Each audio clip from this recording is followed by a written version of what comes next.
그날 서울의 번화한 은행 지점에서 김지은은 손에 쥔 낡은 은행카드를 내려다보며 가슴이 철렁 내려앉았다. 카드는 세월의 흔적이 가득했다. 숫자가 희미하게 지워지고 뒷면 자깃뒤에는 깊은 흠집이 나 있었다. 마치 뒷 유물처럼 느껴졌다. 죄송해요. 이게 너무 오래된 거라서요. 지은은 창고 직원에게 속삭이듯 말했다. 아버지가 오래전에 주신 거예요? 혹시 얼마라도 남아있을까 해서. 그냥 확인만 부탁드려요. 직원. 그의 명찰에 박 과장이라고 적혀 있었다. 회색 머리에 안경을 코끝에 걸친 은행에서 평생을 보낸 듯한 노련한 남자였다. 그는 미소를 지으며 카드를 받아 들었다. 괜찮아요, 고객님. 확인해보죠. 그는 카드를 슬쩍 넘기며 리더기에 긁었다. 지은은 그의 표정을 지켜보았다. 카드가 너무 오래되어 읽히지 않을 거라 생각했다. 아니면 계좌가 폐쇄되었을 거라고. 그런데 박 과장의 얼굴이 창백해졌다. 눈이 커지고 입이 살짝 벌어졌다. 화면을 보았다가 지은을 보았다가 다시 화면을 봤다. 고객님이 그의 목소리가 갈라졌다. 목을 가다듬고 다시 말했다. 지금 바로 안으로 들어오실 수 있나요? 제가 안내드릴게요. 지은의 심장이 덜컥 내려앉았다. 왜요? 무슨 문제라도 있나요? 부탁드려요. 따라오세요. 그의 목소리는 간청처럼 들렸다. 손이 떨리고 있었다. 창고 칸막이를 들어 올리며 그는 지은을 안내했다. 은행 안에 모든 시선이 쏟아졌다. 아이를 아는 여자가 걱정스러운 눈빛을 보냈다. 노부부가 속삭였다. 지은의 얼굴이 화끈거렸다. 내가 뭘 잘못한 거지? 아버지가 불법적인 걸 한 건가? 이 카드가 도난당한 거, 보안 요원 2명이 다가왔다. 지은은 공포가 치밀었다. 이해가 안 돼요.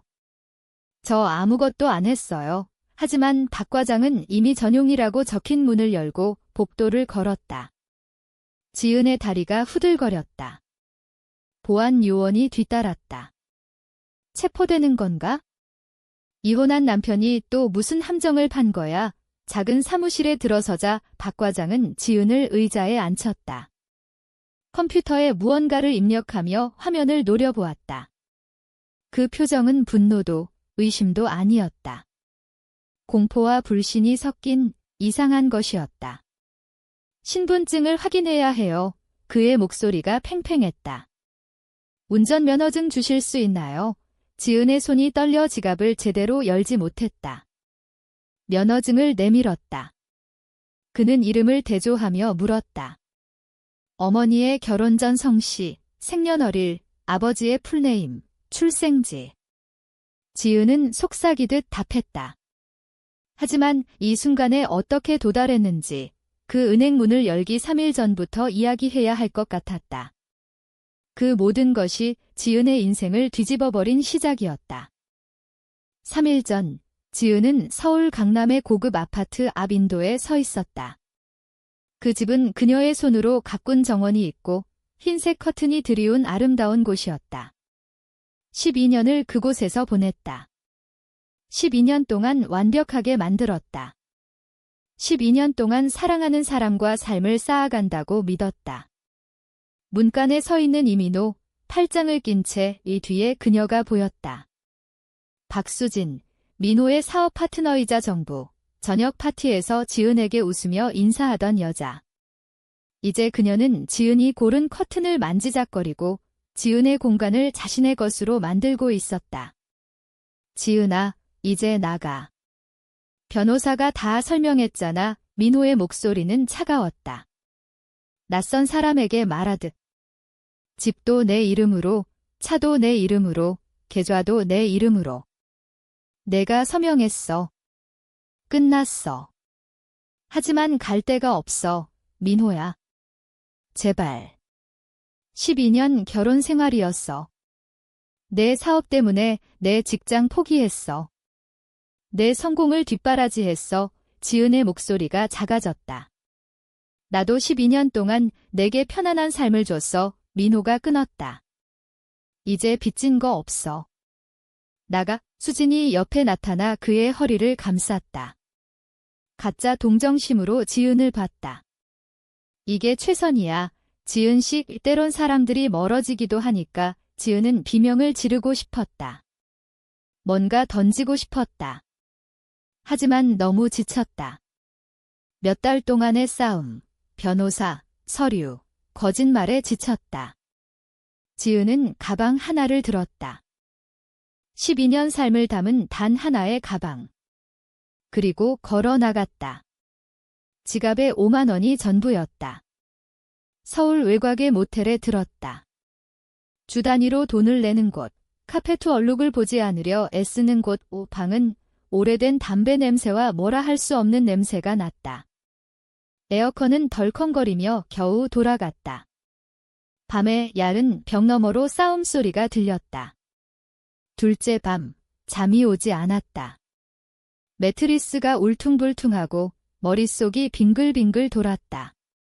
어떻게 살아? 직장 없고 돈 없고 가족도 없어. 동생 미경과는 8년째 연락 끊겼다. 아버지를 실패자라고 부른 이후 지은이 절교 선언했으니까? 자리에서 일어나 가방을 뒤졌다. 팔만한 게 있을까 해서. 그때 봉투가 나왔다. 세월에 누렇게 변한 낡은 재킷 안주머니에 앞면에 아버지의 글씨 내 지은이를 위해. 세상이 힘들 때 눈물이 고였다.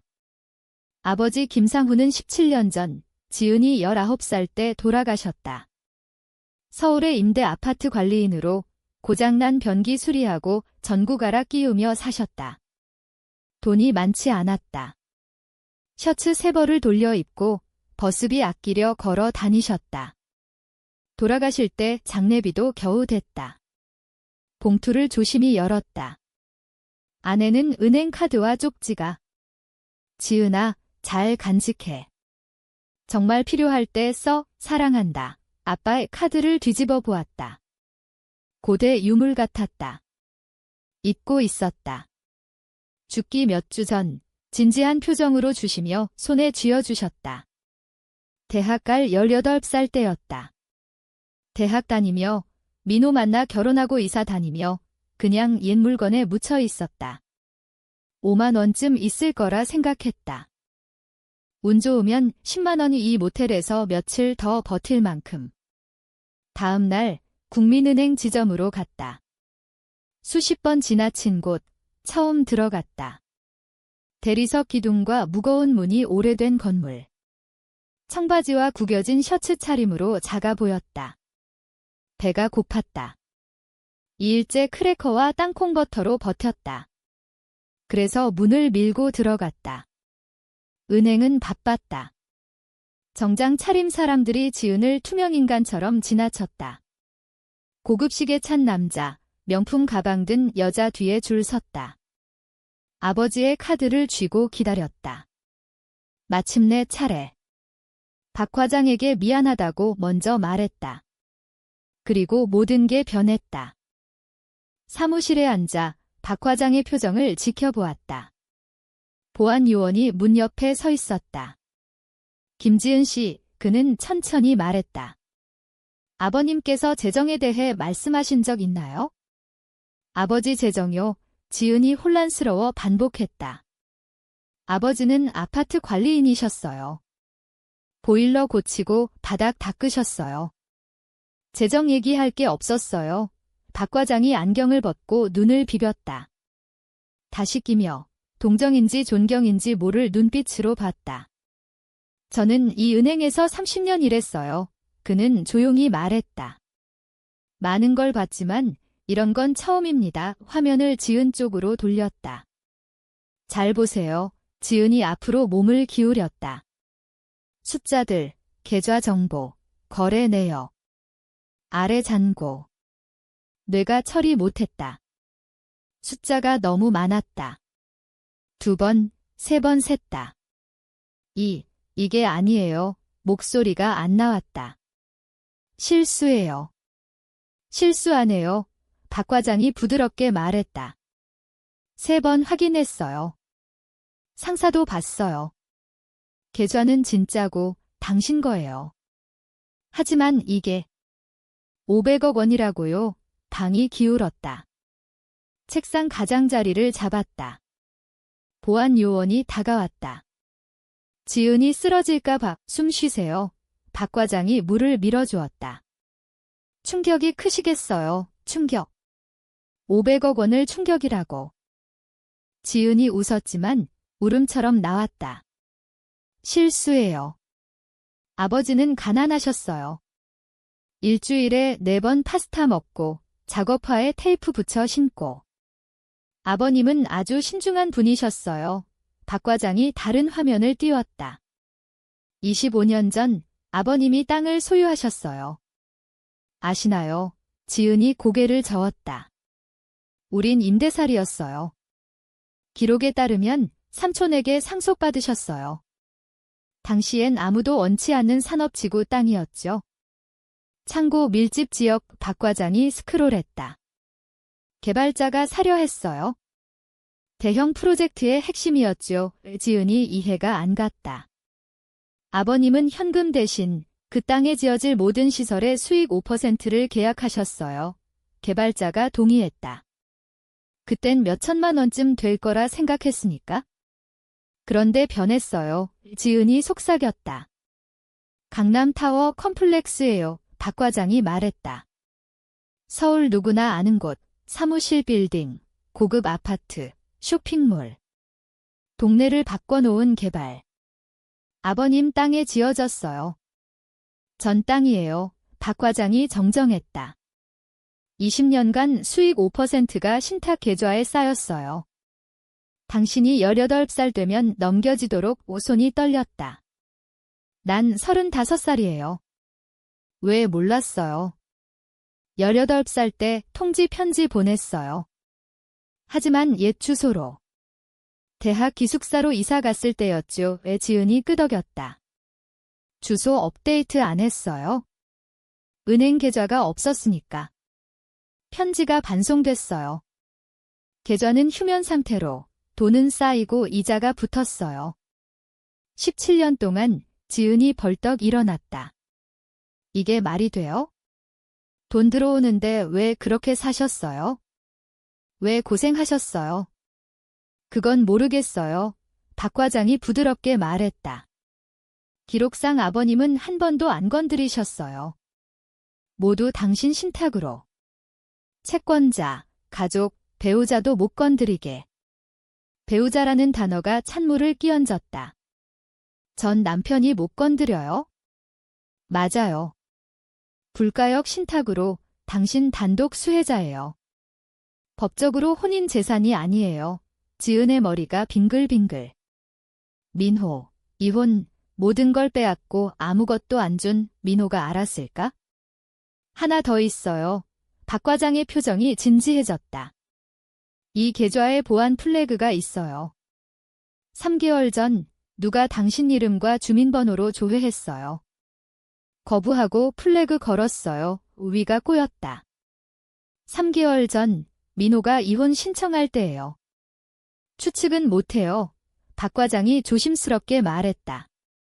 하지만 누가 자산을 뒤지려 한 건 맞아요. 민호가 사립탐정 고용했다. 신용카드 청구서에 보였다. 사업용이라 했지만 지은을 조사한 거였다. 민호가 알았어요. 지은이 속삭였다. 의심했어요. 그래서 이혼 서둘렀고 잔인하게 했어요. 내가 찾지 못하게 박 과장은 확인도 부정도 안 했다. 슬픈 눈으로 봤다. 이제 어떻게 해요? 지은이 물었다. 이 돈 다루는 법 몰라요? 먼저 프라이빗 웰스 매니지먼트 팀과 연결할게요. 옵션을 설명해 줄 거예요. 하지만 변호사 구하세요. 좋은 거, 전 남편이 알면 이혼 합의를 도전할 수 있어요. 법적 권리가 없잖아요. 그래도 시도할 수 있어요. 돈 많으면 사람들 이상한 짓 해요. 그는 명함을 줬다. 시내 최고 신탁 변호사예요. 오늘 전화하세요? 내 추천이라고 지은이 멍한 손으로 받았다. 모든 게 초현실적이었다. 하나 물을게요. 아버지는 왜 이렇게 하셨어요? 왜 가난하게 사셨어요? 왜 희생하셨어요? 박 과장이 슬프게 웃었다. 선택의 자유를 주신 거예요. 진짜 자유. 돈이 알려지면 모든 게 변해요. 사람들이 달라지고 전 남편이 잘못된 이유로 결혼할 수도. 아버님은 예측 못할 변화를 피하셨어요. 지은은 아버지를 생각했다. 작은 아파트에서 셔츠 3벌 돌려 입고 비 오는 날 걸어 다니며 수백억이 은행에 있는데도 모두 지은을 위한 이 순간을 위해 선물이네요. 지은이 속삭였다. 자유를 주셨어요. 박 과장이 동의했다. 지은은 은행 뒷문으로 나갔다. 박 과장이 피하라고 한 대로. 그날 이후 지은의 삶은 소용돌이였다. 500억 원이 그 숫자는 현실이 아니었다. 하지만 현실이었다. 먼저 변호사 이정훈을 만났다. 그는 지은의 상황을 듣고 눈살을 찌푸렸다. 이혼 합의는 무효화될 수 있어요. 하지만 조용히 하세요. 돈이 알려지면 모든 게 복잡해져요. 그는 자산보호 계획을 세웠다. 신탁 재구성, 투자, 세금. 지은은 압도당했다. 이게 꿈인가 봐요. 현실이에요. 그리고 위험해요. 그는 말했다. 가족, 친구, 전 남편. 모두 달려들어요. 그는 맞았다. 동생 미경이 먼저 왔다. 8년 만에 전화. 언니, 소식 들었어. 아버지 유산. 가족이잖아. 나눠야지. 미경의 목소리는 달콤했지만 탐욕이 스며들었다. 아버지가 실패자라고 했잖아. 이지은이 말했다. 이제 왜? 과거는 잊자. 혈육이야. 하지만 지은은 느꼈다. 미경의 상처, 아버지에 대한 원망이 돈으로 뒤덮인. 아니야. 혼자서 할게. 지은이 끊었다. 하지만 미경은 포기 안 했다. 변호사 보냈고 소송 위협했다. 형제자매 분배권 주장. 이정훈이 막아냈다. 아버님 신탁이 철저해요. 미경 씨는 권리 없어요. 다음은 언론. 누군가 새어나갔다. 강남개발 유산 상속녀 500억 원의 비밀. 기사가 쏟아졌다. 지은의 사진, 과거 3 기자들이 모텔 앞에 모였다. 어떻게 느껴지세요? 복수할 건가요? 지은은 숨었다. 호텔로 옮겼다. 창문을 가리고 문을 잠갔다. 공포가 밀려왔다. 왜 나한테? 아버지, 왜 이렇게? 상처가 깊어졌다. 아버지의 침묵이 원망스러웠다. 왜 말 안 하셨어요? 왜 혼자 고생하셨어요? 왜 나를 이런 혼란에? 15일째, 이정훈이 호텔에 왔다. 두꺼운 서류 폴더. 지은 씨, 당신은 민호 씨를 재정적으로 파괴할 수 있어요. 그의 부동산 회사는 빚투성이에요. 채권 사서 압류할 수 있어요. 그를 빈털터리로 만들어요. 지은이 서류를 봤다. 민호의 사업 보고서, 부채 목록, 그의 삶을 체계적으로 무너뜨릴 계획. 민호의 얼굴이 떠올랐다. 집 앞에서 나가라고 한 수진이 커튼 만지는. 복수하고 싶었다. 그를 망가뜨리고 나처럼 느끼게. 하지만 아버지를 생각했다. 김상훈, 수억이 있는데도 이웃 변기 고치고 테이프 붙인 신발 신고 친절을 선택한. 아니요. 지은이 서류를 밀쳤다.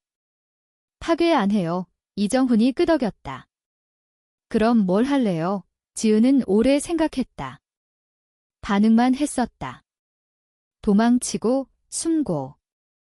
이제 뭘 쌓을까? 도와주고 싶어요. 나처럼 버림받은 여자들. 며칠 후 재단을 만들었다. 새 출발이라고. 이혼으로 재정 파탄난 여자들을 위한 임시주택, 직업훈련, 법률 지원, 소액 그랜트. 그 일이 목적이 됐다. 처음으로 자신처럼 느껴졌다. 피해자도 부유한 여자도 아닌 그냥 지은. 하지만 민호의 행동을 완전히 놓칠 수 없었다. 복수가 아니라 그가 여전히 사람을 해치니까. 이정훈에게 사업조사를 부탁했다. 충격적이었다. 민호와 수지는 수년간 부정행위, 매매 부동산 결함 숨기고 같이 부풀려 대출받고 검사관 매수. 10여 가족에게 위험한 집 팔았다. 한 가족은 균열 기초를 콘크리트로 덮은 집에 다른 건 발코니가 떨어질 뻔한 콘도. 이제 당신 일이 아니에요. 이정훈이 말했다. 무고한 사람 보호해요. 맞았다. 복수가 아니라 정의. 증거를 익명으로 부동산위원회와 검찰에 제출했다. 일주일 후 수사관이 민호 사무실 급습. 뉴스에서 봤다. 민호와 수진이 수갑 차림으로 끌려나가는. 체포는 아니지만 조사가 시작. 사업 허가 정지. 1시간 후 민호 전화. 받았다. 내가 한 거지. 그는 씩씩거렸다. 질투심에 내 사업 망쳤어. 사기 증거 제출했어. 이제 당국목 지은이 차분히 말했다. 가족들은 속았어. 결함 숨겼잖아. 계약서에 사인했어. 마녀 사냥이야. 거짓말로 한 거지? 사기야. 싸울게. 그리고 내 돈 노릴게. 그 돈은 내 거 아냐? 안녕에 차단했다. 손이 떨렸지만 강해졌다. 며칠 후 다른 번호로 민호 전화. 목소리가 작아졌다. 지은아, 도와줘. 뭐? 조사가 날 죽여. 투자자 빠지고 은행 대출 회수. 다 잃어. 그는 멈췄다. 내가 잘못했어. 내게 상처 줬어.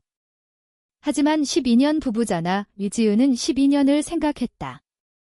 탐욕 전에 좋았던 시절. 동정심이 들었다. 하지만 더 큰 부분이 인도에 가방 들고 서 있던 기억. 커피숍에서 만나자. 한 번만 먼 카페에서 만났다. 민호는 엉망. 양복 구겨지고 머리 헝클어지고 다크서클.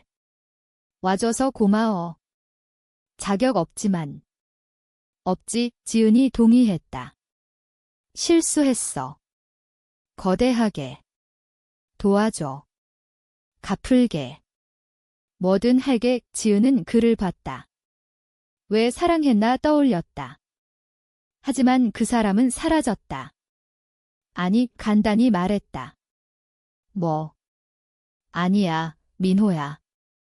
내 선택의 대가를 구하지 마. 나뿐만 아니야? 가족들 해쳤어.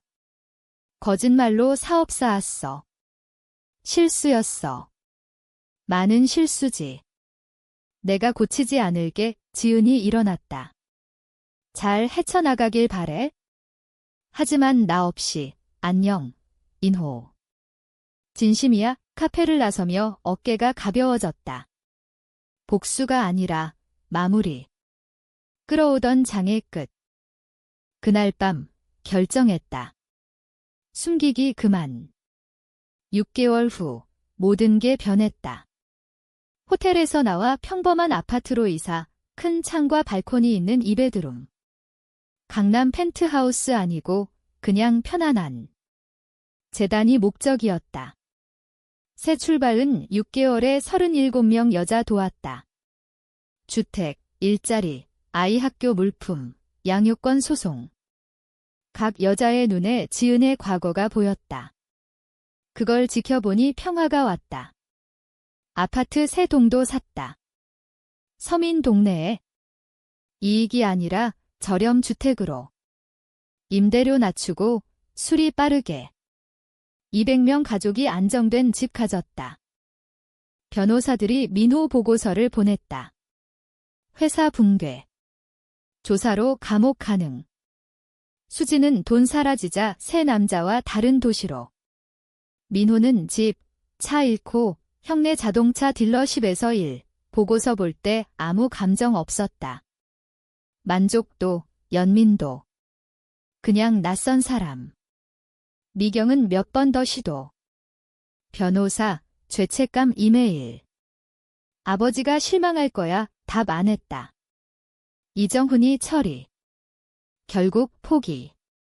10월 오후 묘지로 갔다. 처음. 노란 장미 들고 상훈의 비석에. 김상훈, 사랑하는 아버지 간단했다. 잔디에 앉았다. 안녕, 아빠. 늦어서 미안해요. 바람이 나뭇잎 흔들었다. 새가 노래했다. 돈 찾았어요. 아빠가 알겠지만 눈물이 고였다. 화났어요. 왜 그렇게 사셨어요? 왜 비밀, 잔디를 뜯었다. 이제 이해해요. 돈이 사람을 정해 안 한다는 걸 가르치셨어요. 친절과 성실이 더 중요하다고. 진짜 부자는 돈 많은 게 아니라 가진 걸 나누는 거라고. 눈물이 흘렀다. 말할 수 있었어요. 편하게 사셨어요. 하지만 날 보호하셨어요. 교훈 먼저 배우게 재단, 아파트, 도운 여자들, 민호 안 파괴한 선택 이야기했다. 장학금도 만들었어요. 김상훈 장학금. 서민 가정 학생들 위해 첫 수여식 있었어요. 폰으로 사진 보여줬다. 밝은 눈의 소녀, 증서 들고. 아빠는 병원 청소부예요. 밤 근무로 딸 위해. 우리 같아요. 그 아빠가 아빠 같아요. 오래 앉아 이야기했다. 돈 관리, 진짜 친구 재연결, 사회복지 공부계획. 낭비 안 할게요. 돈도, 교훈도. 자유 주셨어요. 진짜 자유. 아빠처럼 될게요. 장미 놓고 일어났다. 고마워요. 희생, 사랑, 믿음. 사랑해요. 아빠 차로 돌아가며 가벼웠다. 다음 주 장학금 시상식. 부모들 눈물 흘리며 자녀 봤다. 학생들 손 흔들며 열심히 하세요. 뿌리 잊지 말고. 청소부 딸이 다가왔다. 감사해요. 가족의 모든 거예요? 아빠 걱정 안 해요. 지은이 손잡았다. 나 자랑스럽게 하지 마. 너 자신을. 나중에 누굴 도와 이 그녀가 울며 안겼다. 아버지가 다가왔다. 거친 손, 친절한 눈, 중고 슈트. 고마워요. 딸이 똑똑해요. 기회 주셔서. 아빠처럼 일하셨어요. 최고 선물은 기회예요.